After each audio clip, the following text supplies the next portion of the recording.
JB, keep the level straight, man. This is a move. This is a movement. This is a move. This is a movement. This is a move. This is a move. Yo, this is a move. I'm for fellas with broke hats, pull back, fire on blacks, trouble pimps, fall back. My torch stronger on the tracks, fit holders against brain soldiers that can get so handled with hot holders. We can't be handled with high-powered hoses. That's hot, you know. Who's really synonymous? Pugsley Sterling with the bang in your box. Obvious, we lobby against gents who's killing the rap game. Talking crazy, sounding so lame. I'm propane. Yo, you're ready to match. You can't detract from my truth. Alex Haley, these roots. Alvin Ailey, smooth type moves and lose you dudes. Who's confused? Think of Finger Michael with kids, but can't find who XJ, Pac, and Big. Cameras on the corner. This Chicago on cribs. First grade space kid. You can't renege. This is a move. This is a movement. This is a move. This is a movement. This is a move. This is a movement. This is a move. Come on. This is a move. Street art, the way I think most artists perceive it, is just art that's put up in the streets that's not necessarily spray paint. It could be any medium like wheat paste or, you know, or a drawing with like a mean streak or whatever, just some sort of thing that was made to be placed outdoors. And a lot of times it's made ahead of time too. Whereas tagging graffiti is done in the moment, you know, just drawn on the street. Because there's people that use the term street art interchangeably with graffiti and tagging and wheat paste. And of course, artists in each of those different fields or areas get upset because they feel, no, you know, it's one thing or the other. And then there's some artists that blur the line and utilize different things too. So it all depends on the artist. I've had my fair share of run-ins with the law, especially when I first started painting. I got chased into a swimming pool in Pilsen, right? I fell 10 feet into the swimming pool in the middle of October, and these are like Pilsen cops, like ready to chase you down for anything, like they're on you. And I'm hopping over this fence in an alley, and it takes me out the back of the lake. I can't see the whole bottom of this yard, and I fall face first into this like 2 feet of swamp water. Get up, keep running again. Finally catch up to me, and then it's all history from there. But I sat in jail and softened wet closed. It was so fun when I went into my court case, like you just see the cop look, talk to the DA, and they're like, what? What the fuck happened? Whatever, we're just gonna let this one slide. This is just fucked up. My name is Brooks Golden, AKA the Sevenist, and I'm an artist. To my knowledge, one of the harshest penalties that were ever given was given to a friend of mine. He was given 4 years prison sentence in a medium or minimum prison for graffiti writing. I mean, he was 17 at the time. He did like 2.5 years on the 4-year sentence, and he ended up being on like 10 years probation, which I think is just like absurd, an absurd penalty for like a first-time criminal like graffiti writer. There's like no reason to penalize a kid that much for spray painting anything. I mean, he's not a violent kid. He never robbed anybody. No armed robbery. No burglary. No weapons. You know, just spray painting. I mean, trying to throw a kid, basically a young man or young kid or young lady into prison for graffiti writing is just is basically like the dumbest thing. I don't understand it at all.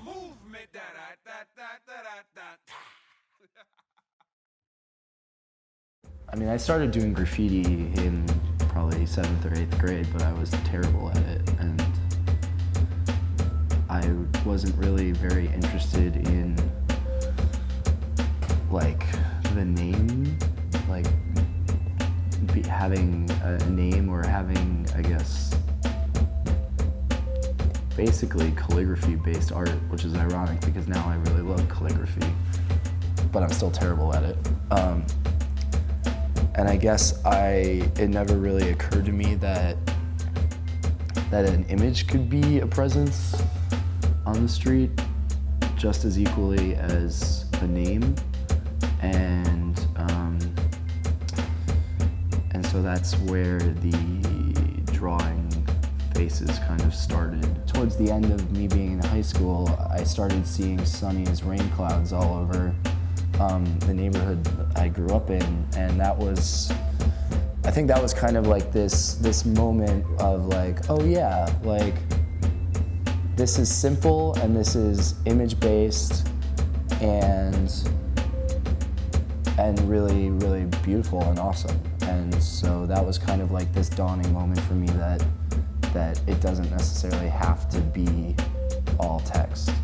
I think a lot of people relate to not being interested in school sometimes, like just anywhere actually, just doodling on your paper while something else is in front of you, because it's just like you're feeling more creative than what you're seeing. So you want to bring something more creative to the situation, at least for your own self. So like what I did was like I was like in film class and I just didn't want to watch like Battleship Potemkin like again, or like watch a black and white film. So I just was like drawing stuff like I always did, but then I was like, why not like draw something that actually like is something that I really want to see out in the world, like that I would be pumped if I actually like saw in the world. So I was like, okay, well I'll just start drawing that. And like my grandma used to call people Goonies, who were just like kind of offbeat characters, and I like saw the characters and they had like big red lips that just like came out naturally, and like a row of just characters, and I was just like, those are like Goonies, like those are just goons, like they're just there. It's just like, it's just awesome. It just is, like it just is what it is. Like when you see it, just like a reflection back of like whoever's looking at it will just like see either themselves or just something in it. And in doing that, like I was just like, okay, well, okay, this is good. Like I'm getting good feedback in that I put a sticker up on the street and I see someone walking by and they like take, maybe 1 in 10 takes a glance at it. So then for me, it just like became a numbers game in that, okay, like what if I put like 2 next to each other? Then somebody is twice as likely to look at it. And in that case, why not do like 20 like per street, or like expand it out to make it as big as possible? Like instead of just doing it on like a little square of a sticker, it might as well like do what I am, like my life size.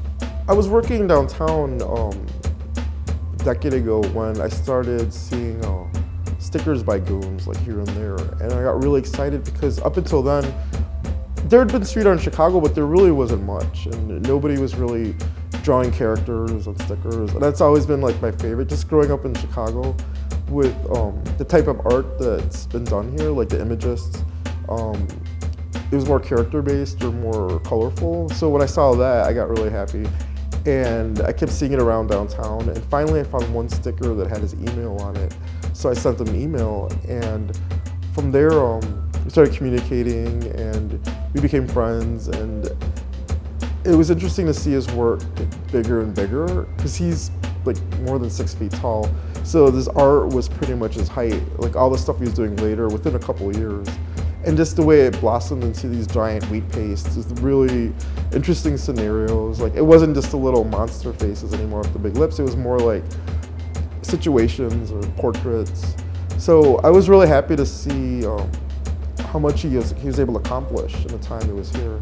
And then just put those up on the street. So then, and that was like the progression of size, and like kind of like content was inspired by like different characters I would see on the streets, or like kind of like memories. Like there was like memory packets behind like each drawing, in that like I would like kind of get like feedback of like a few different people would like come together as like, or maybe even like one would like come together as like an idea, inspiration behind like a poster. It would be like a cameraman would be like this guy that I know named Oscar, and it was just like I felt like he was like the most like guy I needed to like have photograph my stuff.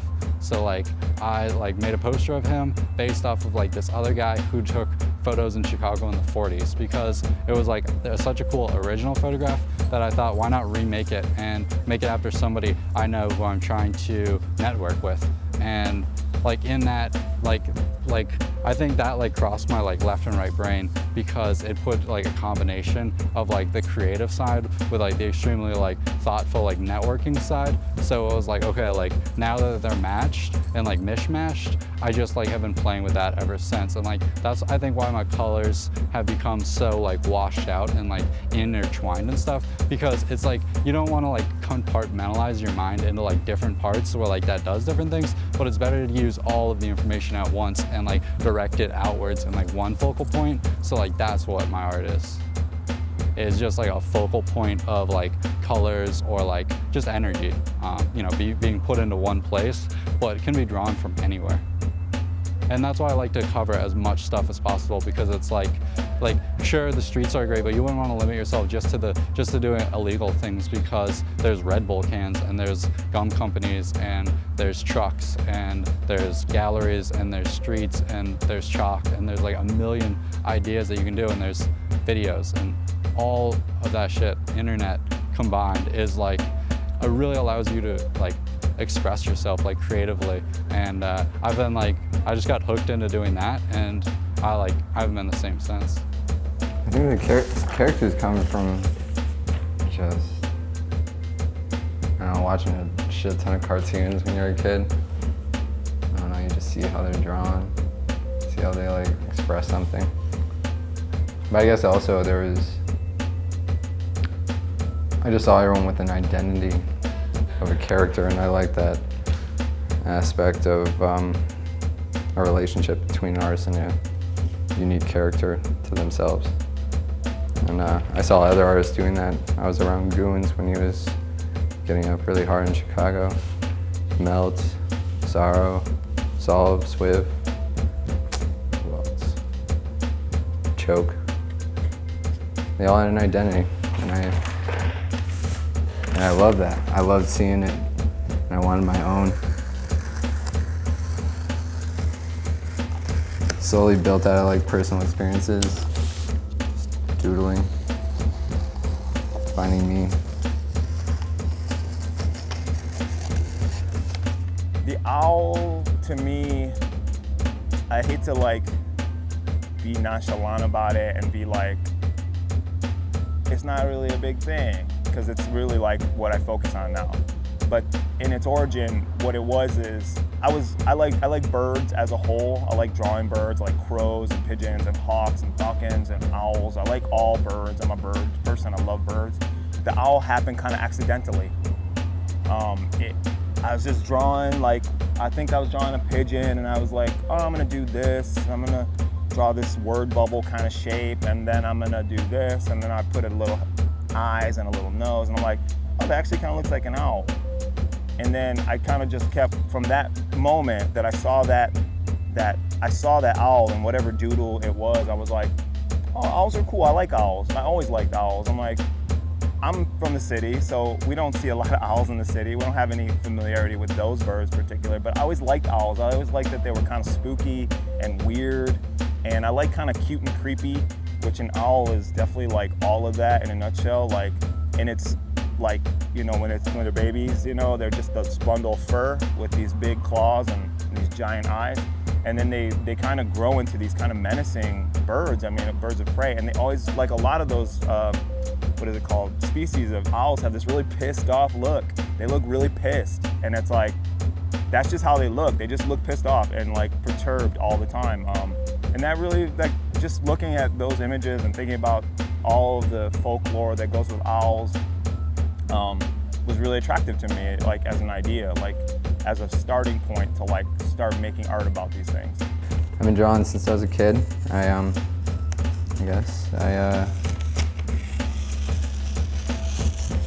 would always draw, or when I was in kindergarten,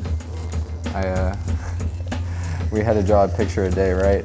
And my biggest fear when I was a kid was like just writing shit. So I asked my mom how to spell snow one day when it was snowing. For some reason it stuck in my brain. And I drew snowmen for like about 3 months. All different colors and shapes and fucking triple deckers and quadruple deckers, whole families of them. Fucking rainbow snowflakes and shit. I think that was my like first memory of drawing something a lot obsessively. Fucking snowmen. That was the shit. I remember drawing that every day and I was like so down to do it because I knew what I was going to say already. And it was all about just like decking out a snowman in a new way. It was so awesome. And I was so proud of it. My teacher was like, what the fuck is going on? What the hell is this kid doing here? Drawing snowmen every day and it's like March and not snowing. I was a very prototypical kid in the 80s. I mean, I grew up on all the great 80s stuff. G.I. Joe, He-Man, Transformers, Voltron, Thundercats. I mean, that's my childhood in a nutshell. I remember, and I still have the sketches. I've archived all this stuff for myself now, of drawings of like Garfield and like Marvin from like the Sunday comics.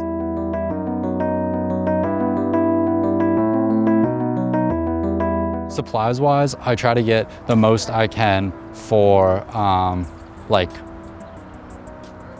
the least amount of money spent, because the way that I work is that I use the most amount that I can in as much of a focused area as I can. So I need tons of different colors, and you know, I just need access to like anything that I'm thinking of at the time to be able to throw up on the wall. So usually I just go ahead and just grab like 29-cent paints and like a $5 packet of like many different brushes. You throw that down on a palette, get like a roll of paper or just even like a canvas or just a wall, and just being able to like apply that is like the best thing. And I add a lot of water with my work, so it like doubles up the amount of paint used, but at the same time it gives it like a really cool effect and lets you cover like twice as much area, which I think is great. It's like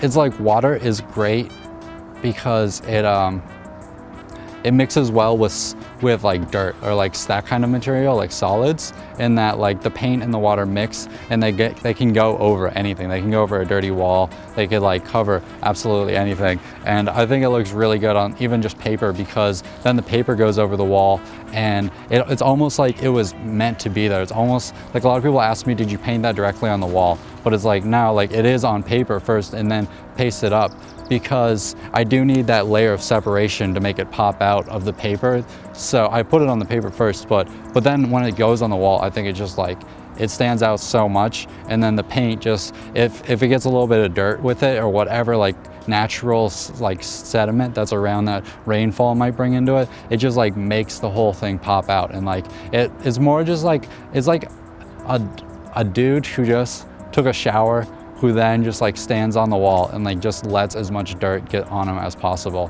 And then I think there's something just cool about that, because it's like history in the process. Wheat paste obviously is not as permanent as spray paint or a mural directly on the wall. There are cool things that happen and cool things that don't happen. Obviously everything's gonna die eventually, but you know, for a while I was wheat pasting with fabrics, and some cool things happened there because a few pieces lasted a couple years, and the fabric would kind of obviously age and then wear with the weather, so it was slowly like fading into oblivion, which was kind of cool. I worked in a haunted house for a season, and I ended up leaving with a sweet airbrush set, and it was cold. I wanted to paint, couldn't spray paint. I didn't want to, at least. Tired of going out to the suburbs to get paint, so started doing this. Just kind of fell into it, having a good time, finding the thrill, having fun. A lot of fun. Nice one. I didn't get to know until later on, but he's another one who's just amazing how much he would pour into a piece of work. And it was always killed me because at that point the city was so gung-ho about buffing. So he'd create these giant, like 6-10 feet wide pieces, like submarines or these goggle characters, and it would last a day and the city's already painting over it or, you know, sandblasting it or whatever. So I was always amazed by his technique, just using airbrush on paper and these giant pieces. So yeah, his stuff was just like always great to see. I could get the same like thrill as like spray painting, and I could work inside. It just clicked for me. Everything like made sense when I started airbrushing posters.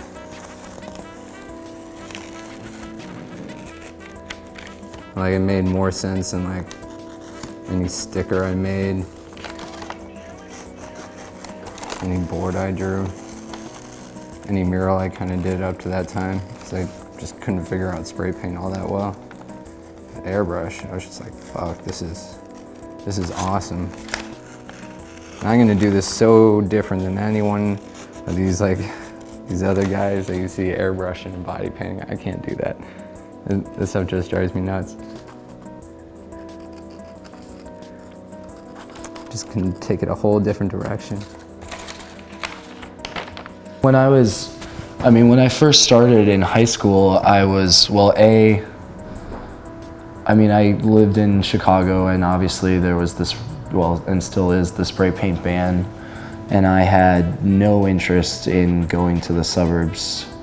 I was like totally, I hated the suburbs. I never wanted to be there, and it seemed like a complete waste of time to go out there just to get spray paint. So I wasn't using spray paint at all. I was drawing with markers, and at the time they were much more loose. They were almost like contour drawings, and I guess as time progressed, I just working and developing myself, the characters changed, and then once Wheat Paste entered the equation, it became more of it shifted more from just doing faces to doing entire characters, and then that developed as well to where I am now.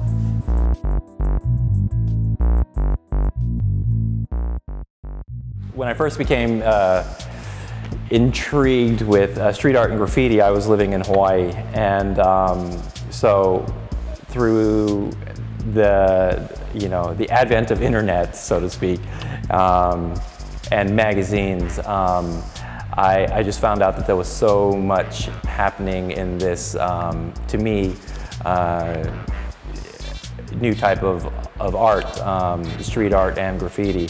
And it seemed like in those days that every time I read something or saw a new image of something that really sparked my attention in street art and graffiti, it was happening in Chicago and New York. So the first time I moved to Chicago from Hawaii, I fell in love with like everything I was seeing here. And at that time, Goons and a bunch of, or a handful of other artists were holding it down. I enjoyed just exploring the neighborhoods and documenting graffiti and just trying to capture some of what I saw up there before it disappeared.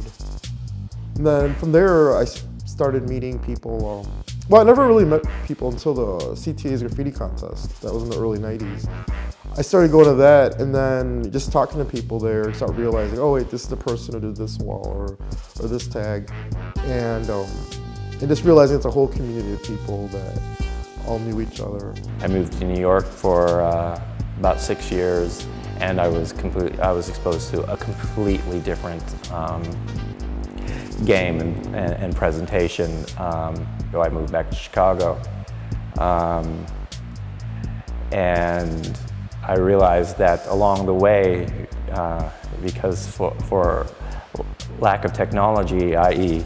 iPhones and other digital cameras, I everything that I had seen or experienced or witnessed, I didn't have anything, I didn't have any images to back it up, or I didn't have near as many images to back up what I had experienced. I've always been a huge supporter of artists.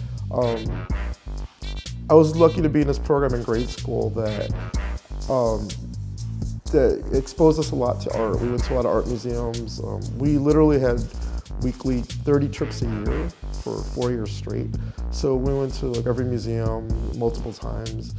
And because of that, I started getting more into art and just meeting the artists, the graffiti artists, but even all different kinds of art too. I started enjoying just documenting their work and sharing their work with other people. That's what I really like doing. I like connecting people and I like sharing people's work so that the artists can get supported and therefore they can create more art. So I feel that way about zines, about just people's art shows, just trying to get the word out. Because I know that's such a difficult thing now. It's like a whole other skill set to talk about yourself or share your work. And most people don't want to do that. Some artists are really good at it, and that really helps them become successful. And a lot of really good artists aren't able to do that. So if I can help people in that way, then I'm happy. I felt it was basically my responsibility, for no one other than myself, it was my responsibility to myself to begin actively documenting everything that I saw on the streets, whether they were simple little slap tags on a mailbox or full-blown crushed freight trains. So I don't have necessarily one style that I more actively pursue, but I do like to basically just document everything that I find, whether I post it on my blogs, on my Flickr, and stuff like that for other people, whether they live in the city or internationally, for everyone to see the level of street art and graffiti that are very active in Chicago.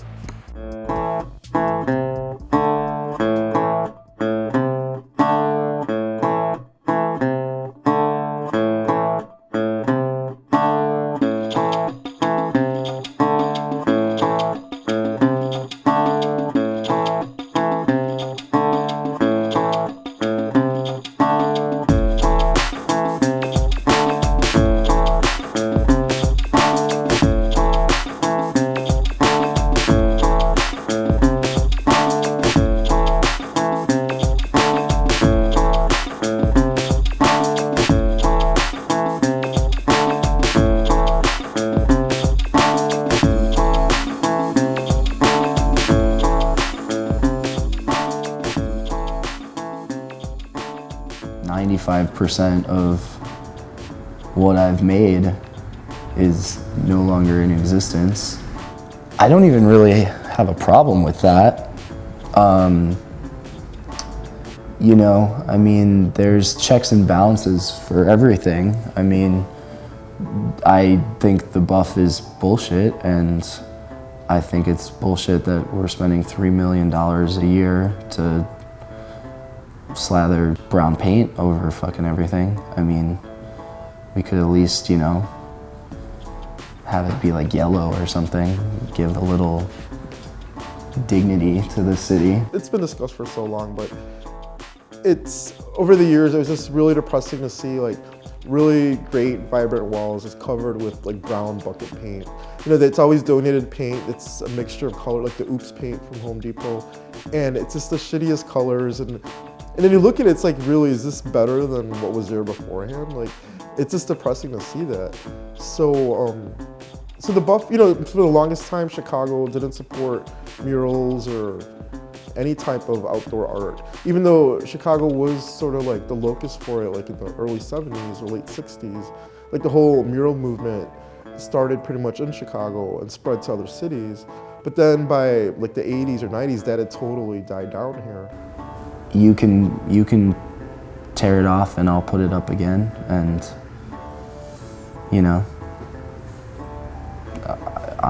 they're not going to stop and I'm not going to stop, so we can just keep banging our heads against the wall together until one of us gets knocked unconscious. Oh man, I think that's a huge waste of money.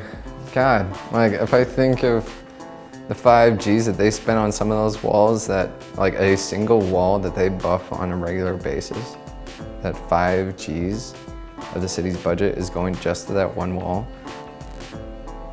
It's insanity. Like every wall in Chicago should have a sick 5G mural. Like you could support a whole community of artists like if you remove that budget.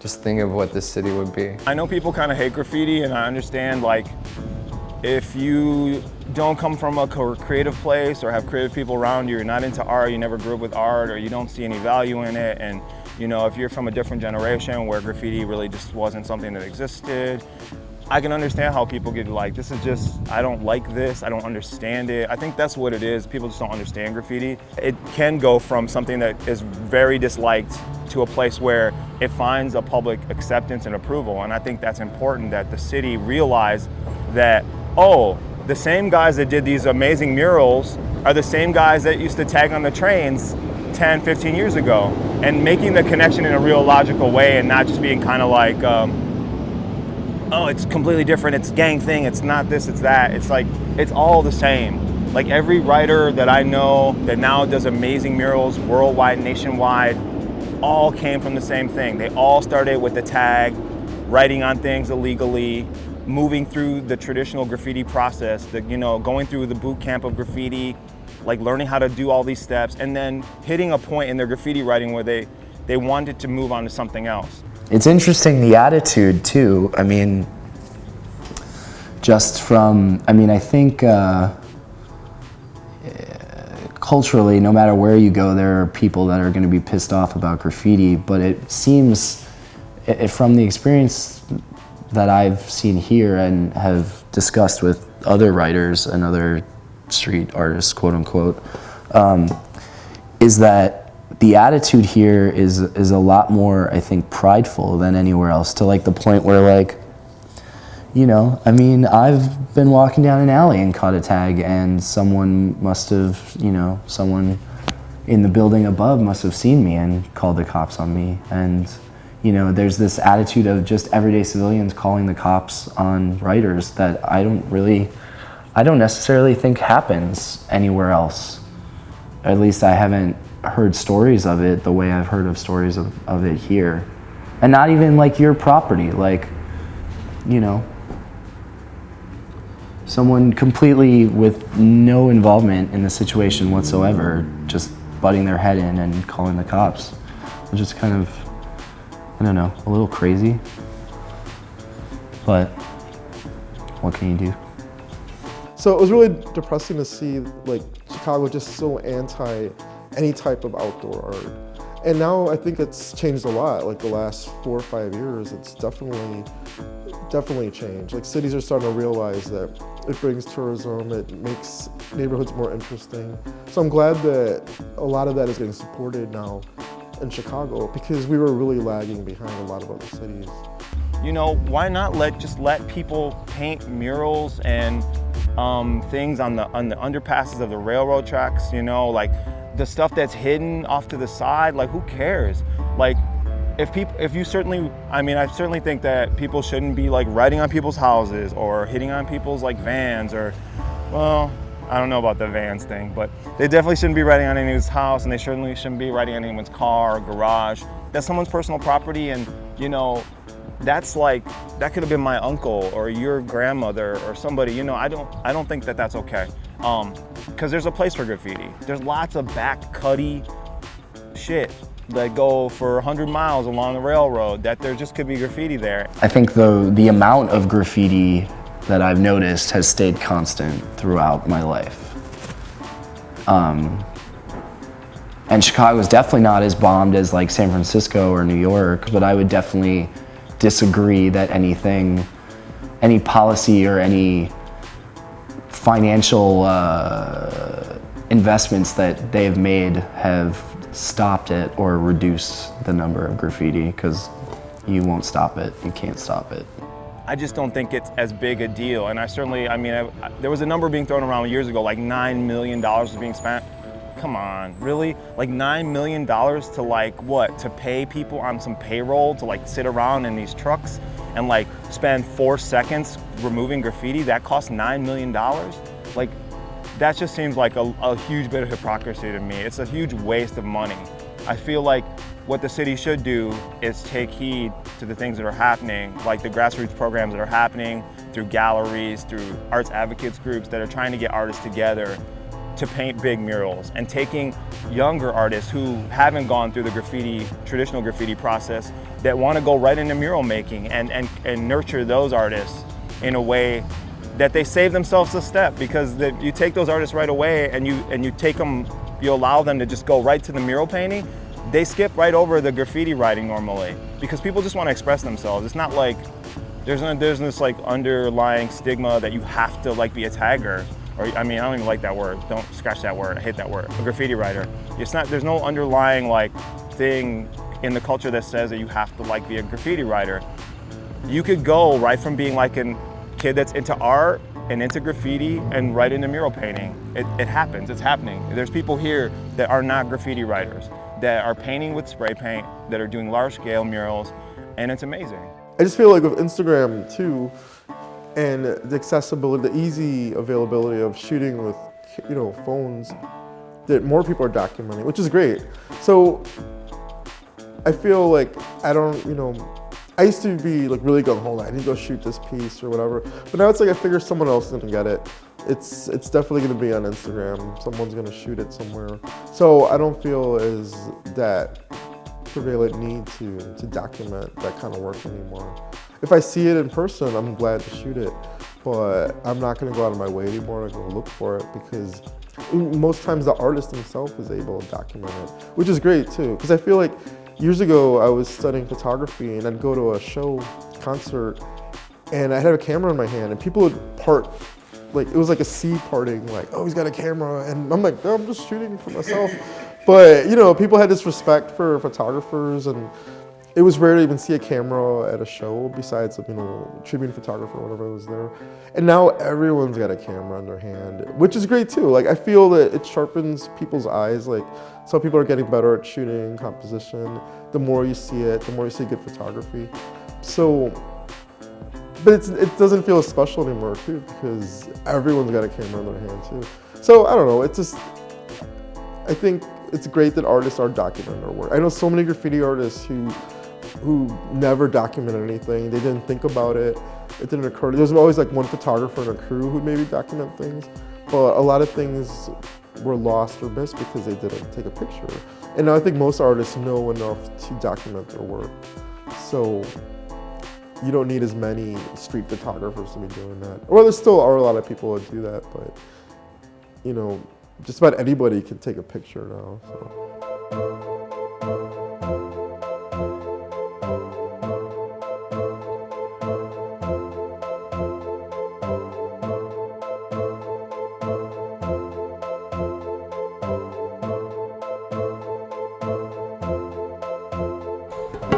What are your thoughts on people taking graffiti down, like art appreciators, or people who just like... what's his name? Not Paul. Peter Lemkes? The Lemkes? The Lemkes of the world, what's your thoughts on that? Oh my God, they're the... I actually know him from, he was my landlord. He was your landlord? Yeah, he's a nice guy. So, Don't tell him where my studio is. I'll never see any of this shit again. No, I just fucking around. My name's Peter Lemke. This is for the Milwaukee Avenue Arts Fest, the Peter Lemke Gallery of Milwaukee Avenue Street Art. And all the works are works that I've acquired from storefronts, fences, and just generally up and down Milwaukee from my bike ride to work in the morning and then on the way home. I believe that it is a temporary art form. It is going to be destroyed ultimately by the elements, by vandals, by taggers, by the city. And rather than see that happen, I took the initiative and put it aside for later, I guess.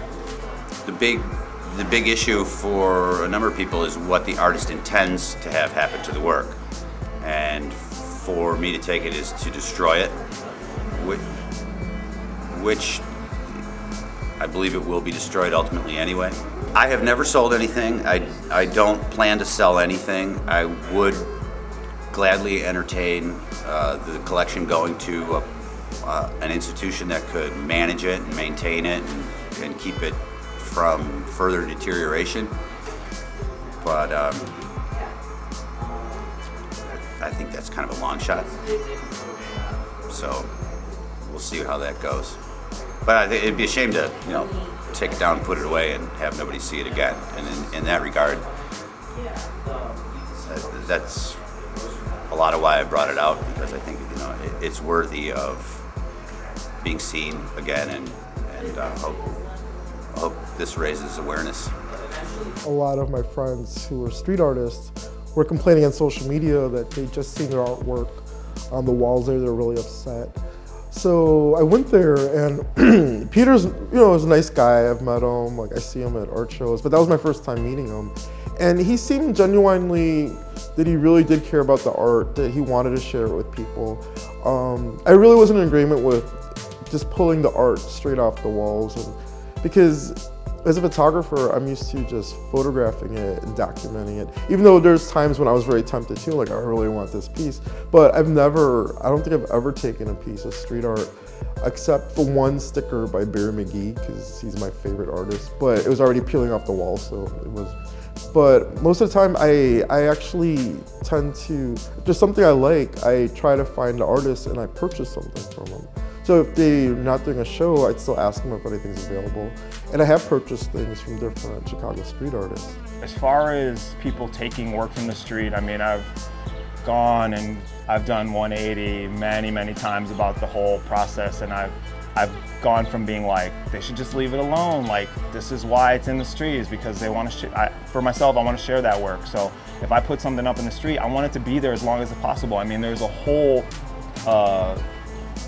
There's a whole organized group of people, the city, that don't want things unauthorized to be in the streets. So they're already working 9 to 5 to remove the work.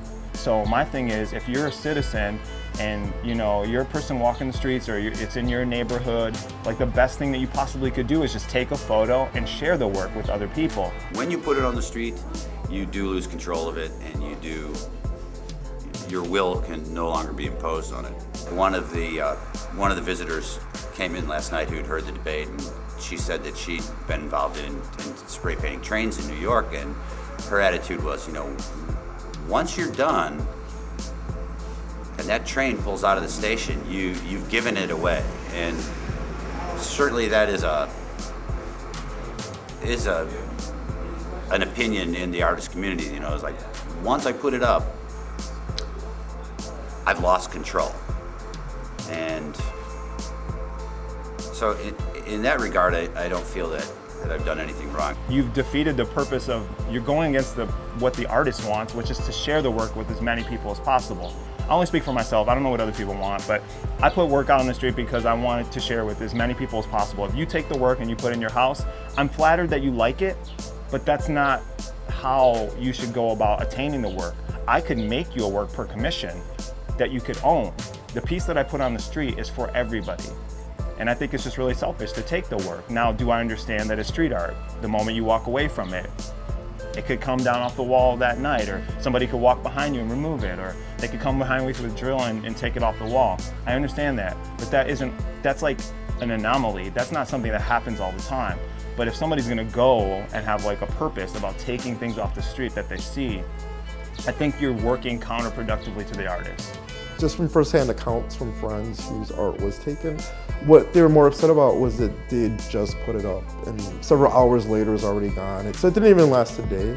And they understood that, the buff might come or an angry neighbor might take it, but for somebody just systematically taking it down was a different story. So I understand the point fully that what they put there, they put for public consumption and appreciation.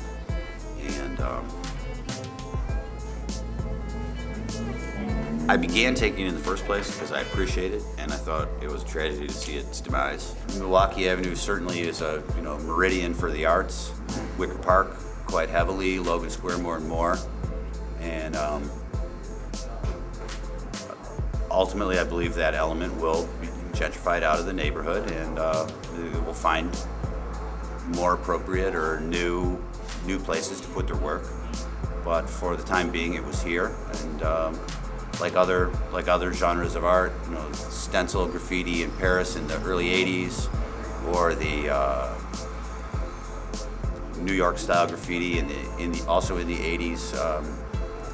This is of this time and of this place. I mean, ultimately, I completely think that once I've put something into the public realm, I cannot get upset about anything that happens from that moment on. And it becomes kind of like people don't know, people can be idiots, and people don't necessarily always know and don't always necessarily think before they act. So it kind of, I think, just becomes, it depends on the individual. I mean, I think if, obviously there are a number of reasons that anyone does anything, but there's a big difference between, say, taking a piece down because you like it, or taking a piece down because you don't want it to get destroyed, and taking a piece down and then throwing it on eBay. Some of the work is meant to be taken. There are a few pieces here from Free Art Friday, which happened around town. I don't know if it's been in the rest of the country, but certain street artists just put up work on Fridays, and it's meant to be taken away. Others mean for it to be, there for till it actually meets its demise, and they have a problem with me having accumulated it, and are certain that I will in some form attempt to profit from this. Well, Peter's situation was more, he took down the art because he apparently thought, or he saw that it was going to get buffed, and he took it down, he collects it, he doesn't sell it. Are you supposedly? You think he does? I mean, I don't have any proof to say otherwise, but I also kind of think, based on the limited experience I've had with him, is that if someone walks into his house and says, "I'll give you $400 for that," I kind of feel like he would say, "Okay." And part of the problem with that show that he did a couple years ago at the Logan Square Auditorium was just that there was no attempt by him whatsoever to notify anyone or try to get in contact with these artists or get permission from these artists. And then once, the word got out and we were all there, and obviously certain people were more hostile than others about what he was doing and about wanting their work returned to them or to be compensated for it. Through the grapevine, I heard that a group of artists would come and attempt to take back their work. I also heard that a spray paint crew would come in and trash the place. Whether it's true or not, I really have no idea. I think maybe the group that was here last night was the group that was going to storm the show, but they didn't. But we certainly had a lively discussion, and really all sides were represented. I think. I don't know that anybody's mind changed after the discussion. Maybe people were more hardened in their ways, but I guess that's the controversy. I don't think that either side of the argument was particularly swayed by the other. I think the lines are pretty strongly drawn, and I think you either believe it's okay or you believe it's not. There's also the issue of what do you really expect to have happen to artwork that's left in the street, and what is your definition of appreciation? But if it's happening in New York or if it's happening in other cities where there's more competition, things do disappear very, very quickly. In Chicago, they don't. It's also in New York, everything's so much more crowded together that you get an impression in certain places that, wow, that's all that goes on here. Whereas in Chicago, it's very spread out, and there are a few main sort of little high traffic areas where the work appears. And it's a big city. I know that there's artwork. The same artists are putting their work in the Loop. They're putting their work in along 35th Street. I see pieces here and there around town.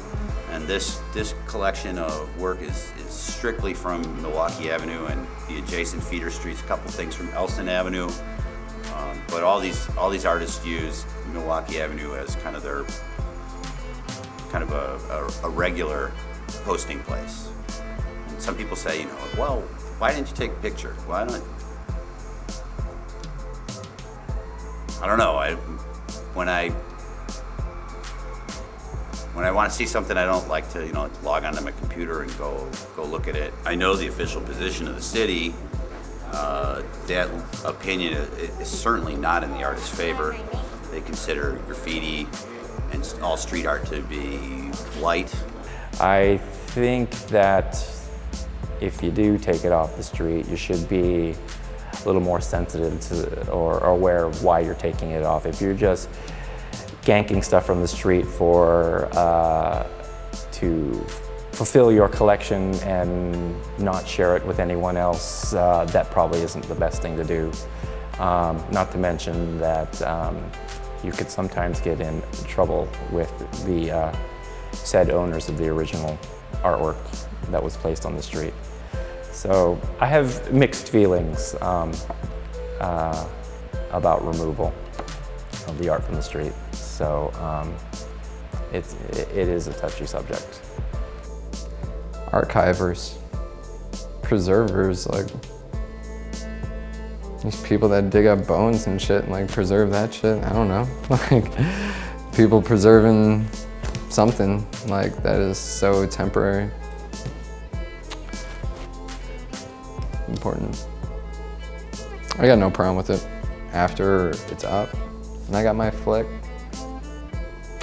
It's not even mine anymore. It's like in the world. It's like when people get pissed off when a mural gets dissed or something. Like it's out in the world. It's all of our space. Like if someone felt that urge to like take that down or write on that thing, why wouldn't they?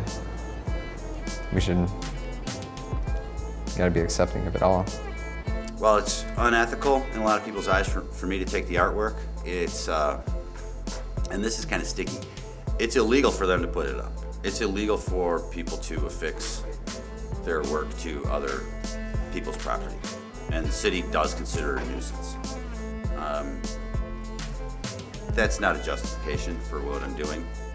I do respect the artist's opinion. I just think that it can be appreciated away from its original context, and that it can have a longer life. And hopefully this will bring that about. You really do have to ask yourself, when you put something out there like that, what is going to happen to it? I can't imagine that I'm the only person that has taken this artwork. Certainly, I've taken it with the intention of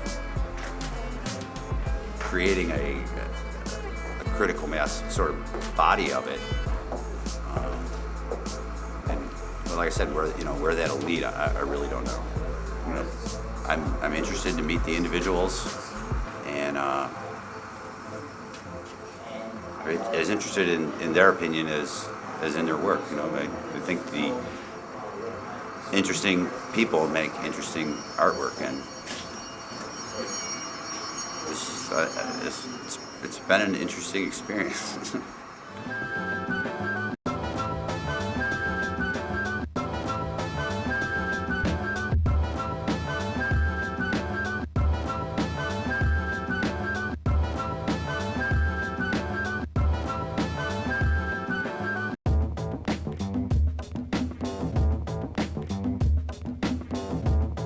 I really want Goons to be like the biggest artist in the world. Like, I want my face to be like a worldwide symbol recognized by all like races and cultures and nations, like everywhere, like kind of like Hello Kitty, but like even like more so in that it's not just like targeted towards one particular audience, but like targeted towards everybody in that like it's just a face, like it could go on anything. I would love to keep on working with big companies because of like the quickness of the mass scale that you can like reach, like the target audience. Like you could just like promote it like and get all of those people to see it like right away. And I think combining that with like my style, which is like I try to go for like the most poppy that I can feel, like the most bright colors, or like the most just like in your face things that like would like stand out and like keep you like interested and like keep you coming back. Just looking back and seeing that I just did a whole bunch of art keeps me motivated to be like, all right, like time today to do it again, and then to just build off of that like over and over and just try to raise like my vibrations of doing it so that I can have the best possible experience painting it. And then so then I'll be more inspired to do it again, because it's like, oh, like that's that thing that I just love to do, so of course I would do it as much as possible. So then it's just like a trickle down effect, which turns into a river, which turns into an ocean of work, which is just like I just like living by that ocean and being able to like go surfing anytime I want by just going and painting. And I think that's the best way to like go about like a true passion, is like just keep on developing it until it's something that you can like dive into anytime. And I just want people to like always know that if like they want to see cool art, to go see Goons. It's fun, like people get a chance to interact with what I do on a daily basis.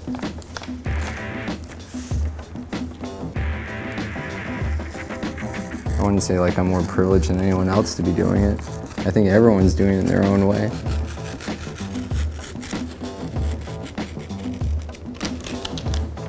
But it's definitely more about sitting around a little bit after you do it, just having a cup of coffee, just waiting for that one dude to like check it out from his car, or that one dude just, or chick or family or whatever that just sees it like on the train. And you get these, see this little moment of like that. I think those are the most important things to remember and to feed off of. Because other shit is just like, it'll come and go. For me, at least, I don't like to just do it to do it. I like to like say something a little bit every time, or just do something that might brighten your day. See other people writing their names and stuff like that, so why wouldn't I? I like to draw. I like to doodle. I like to just like make funny things and write little messages to people. Like, it's fucking cool as shit to see someone else that you know, like way on the other side of town, like on that little fucking rock. It's awesome. I mean, I guess I've been striving to have like a little more Chicago in my shit. And you know, growing up, I remember those carts always being around and like always buying like elotes and mango from those dudes. And so I kind of just thought it would be cool because, I mean, so many of them aren't painted and don't have anything, and you know, and I lived in Brazil for a while, so I do kind of have this like, I mean, I don't think it's necessarily in my work all the time, but I do kind of have this connection to like that kind of like Latin that Latin and South American vibe of like really colorful patterns and embroidery and stuff. And so I guess that was an attempt to kind of like put a little bit of my world into that world. And I'm doing it for free too. So I like that there's this aspect of like community service and,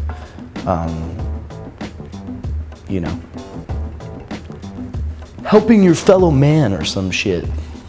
I think the Chicago street art scene is great. I think myself and a lot of other people in the scene really value work that's made by hand. There is like a really strong tradition in this city of making things and then putting them up on the street, whether that means making them like drilling wood together or painting things or hand painting posters, we're just less inclined to like the Kinko's print shop, make 1,000 of something and go put them up mentality from what I can tell. I'm part of that handmade street art. When I look at street art, I like seeing that I know that somebody put the paint to the brush or the can to the paper, or I know that someone had a physical presence with that piece of work, and that they really have something to sacrifice having put it up. Because if you look at something, you're like, man, that must have taken 3 or 4 hours to do, and then it gets taken down by the city or buffed, like, browned out the next day. That's 4 hours that person lost, even though, somebody enjoyed it, maybe somebody photographed it, but it's not like a person sat in a copy shop and ran off like, 1,000 things, and then, just putting up one of them doesn't really mean anything because there's 1,000 more of the very same. I mean, every time I do a poster, every time Nice One does a poster, Goons, anytime we do posters, they're one. It's only one of them. So if you see it and you photograph it, you're lucky because you may never see it again. It may be gone the next day. It's not like, like an Obey Giant thing where you could see like thousands of them, the very same thing, because he ran them off copies. And I have a lot of respect for Shepard Fairey, but that's just not what we're doing here. In contrast to other cities, I think Chicago street art scene could be even more strong. I think the support that we've been getting from people who aren't the makers of street art and the people that aren't doing it and just people that happen to be fans of it is hugely important. I think that helps the overall appeal of the street art scene in Chicago. It would help if people left things out on the street because they could actually you could get layers of things and be like, you could have some history, and people that are coming in now could be like, oh man, that's from like 2003 or that's from like 1999, and you could see the layers and the history, and it would be incentive. If things get pulled off, and everything's just buff, clean, new, it's a really hard incentive for artists to come out and to make new work.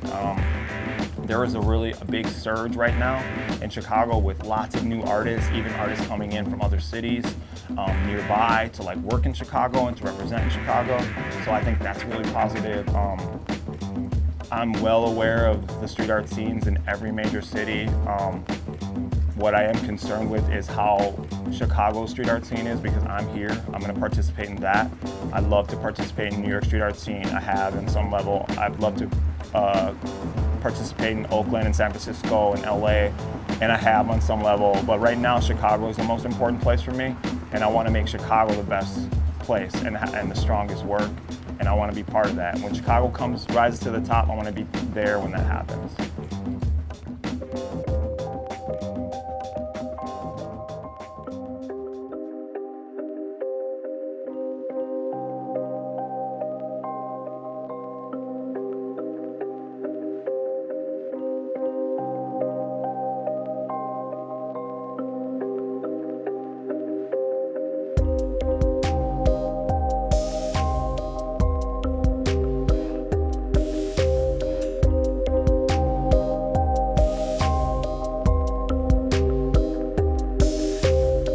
I'd known Brooks for years, and he was very private about his health issues. Like, I knew some things, but even I didn't know everything that was going on with him.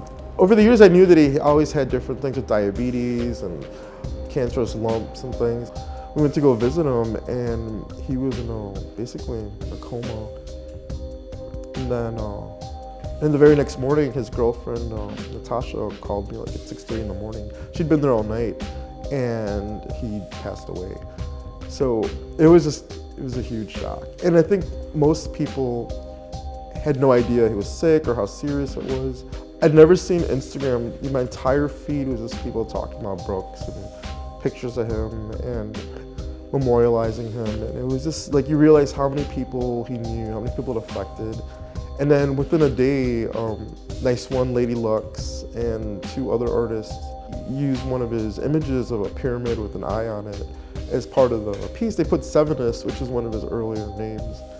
And it was such a great, thoughtful way of memorializing him, honoring him.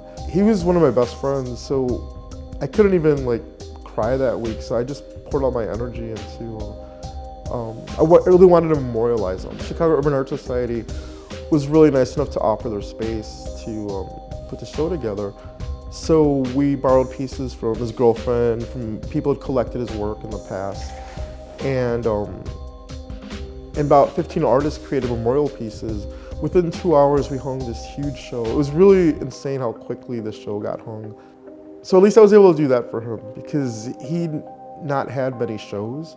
That year was supposed to be like the year for him. He had 3 shows lined up at Elephant Room and a couple other spots. So he was working towards that. Like, he had so much stuff planned for that year, and unfortunately it didn't happen.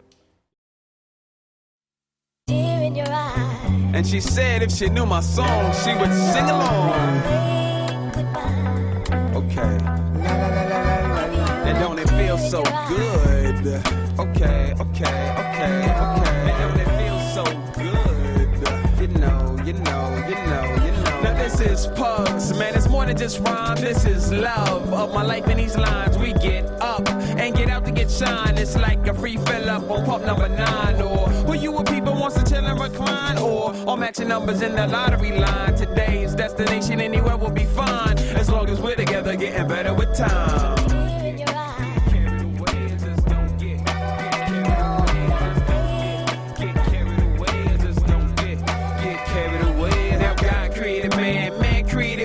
A Cancer and a Taurus then created me. Now I'm hooked with JP, don't it sound heat? We mesh together with a tight 16. We tight whenever we do this in our sleep. You might get clever if you follow these pros from the go, no tricks up the sleeve. Ladies, stay a while, we don't want you to leave. And all that I own is my poems. And all you can do is sing along.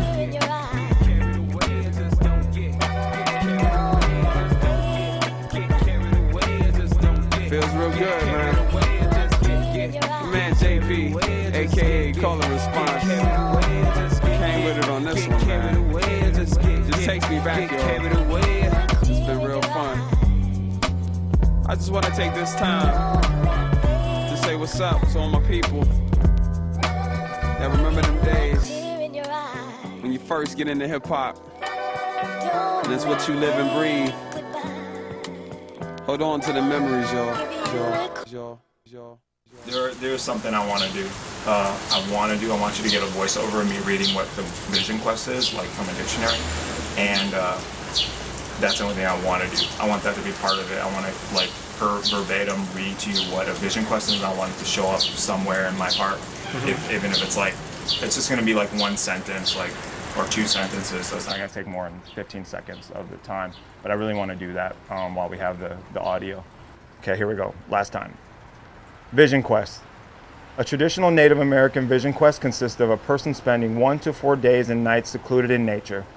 This provides time for deep communion with the fundamental forces and spiritual energies of creation and self-identity.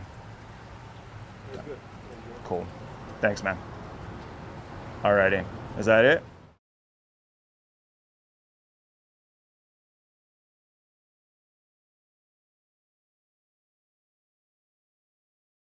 My name is Don't Fret.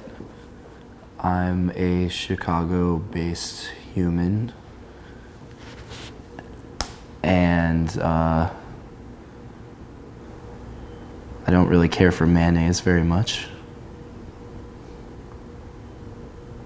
And in my, let's see, I guess I spend my time putting my characters on the sides of buildings that are not so nice.